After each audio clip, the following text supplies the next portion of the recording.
I'm going to be calling TraderNick out on a trade decision he made in our trade battle.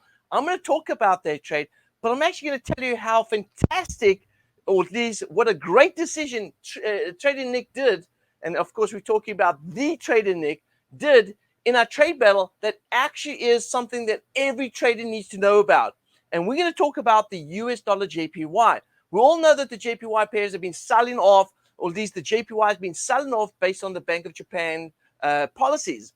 But there was a very good setup setting up that we saw on the larger time frame, and we gave the decision to the challengers that are they going to take a trade on this? And the trade was to sell US dollar JPY.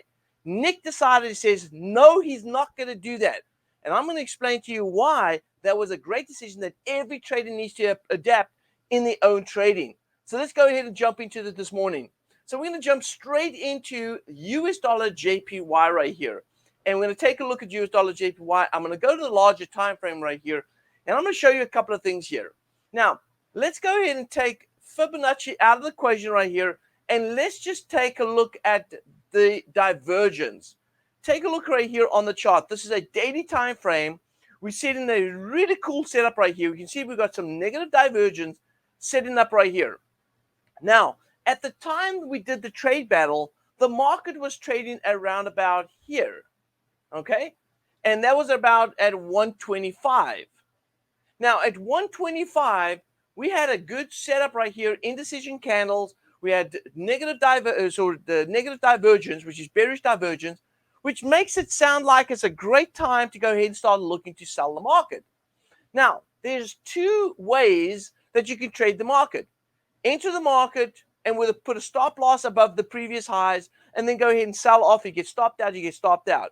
Or go ahead and trade with a cost averaging trading approach.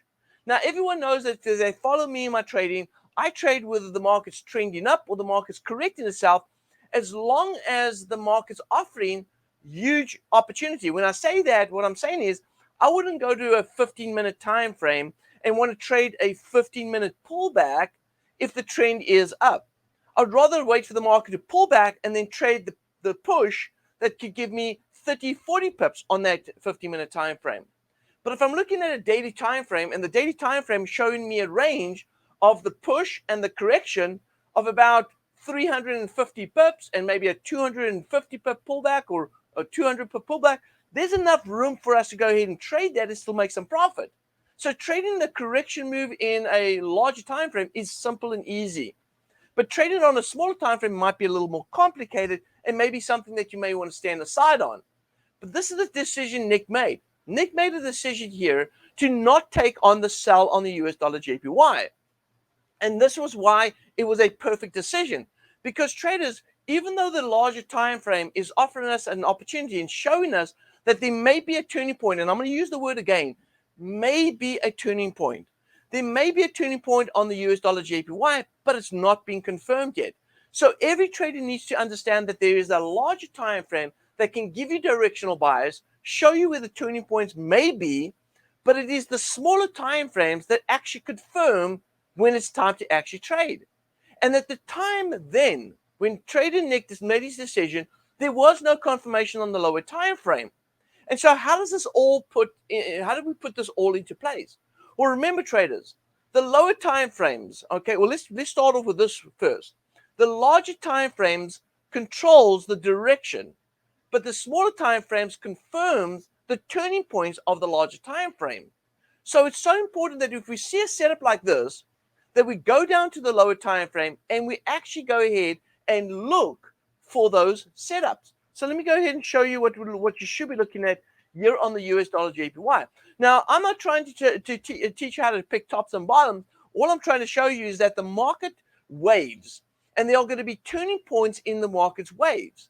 And so because the market waves, finding these turning points and trading the tops and bottoms of the turning points is great, but then you have to make sure that you confirm this on the lower time frame.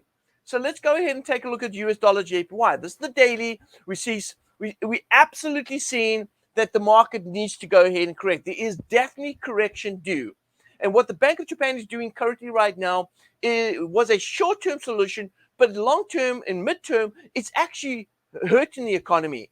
And so we know that Bank of Japan has gone ahead and they've done some verbal intervention before in the past when the yen gets way too weak. And so they are going to possibly, because, hey, listen here, let's all face it. They're trying to boost the exports because they are an exports nation. And because they do that, they want to have a weak currency, but it cannot be too weak because then it's going to start putting strain on the economy. And that's what's currently happening right now.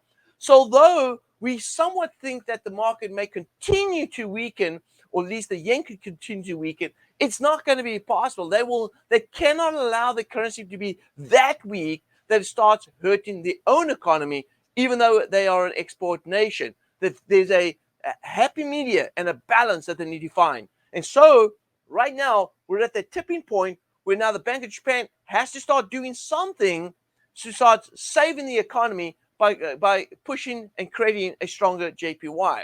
So let's take a look right here. US dollar JPY. Let's just flip over to the 4 hour.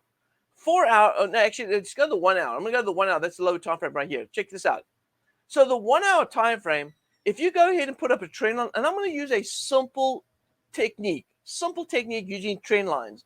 If you go ahead and use a trend line going up right here, and you connect the trend line going up right here, you can see, traders, that we're still in a bullish trend. All right? We're still in a bullish trend.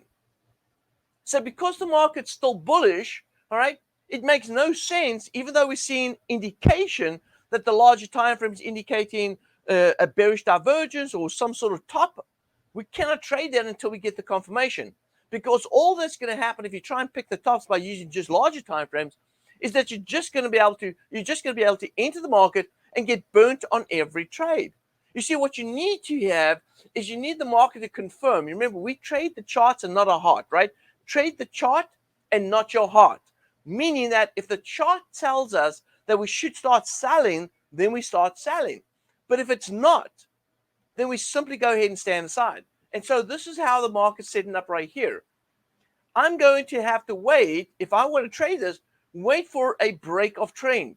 Now, if I get a break of trend and the market comes back to retest, so something like this, if the market does this, where it breaks through the trend, comes back to retest, we'll look for some bearish patterns like head and shoulders, king's crown, anything bearish that can help us, even harmonic patterns that can help us to identify some sort of pattern that indicates that price is going to move down.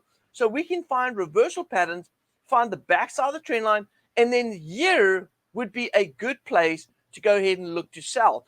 And if you can, add in an oscillator that can give you overbought, oversold conditions. And if you see the market at an overbought condition right here, maybe even seeing a negative divergence at the backside of the trend line on the lower time frame, after we've received the confirmation on the high time frame that there is a turning point, now it's time to start trading. So kudos to Nick for making the right decision based on his philosophy of trading, meaning that he's going to wait for confirmation and then trade on the confirmation. And this, or at least at that time, there was no confirmation.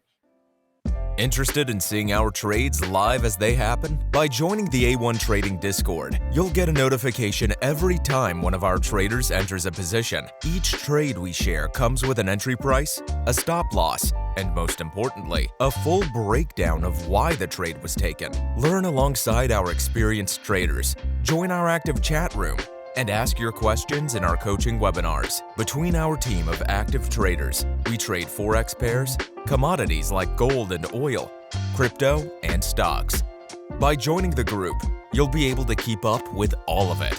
Sign up today using the link in the description, and don't forget to use our promo code listed below for a special subscriber discount. Thanks for watching, and see you inside.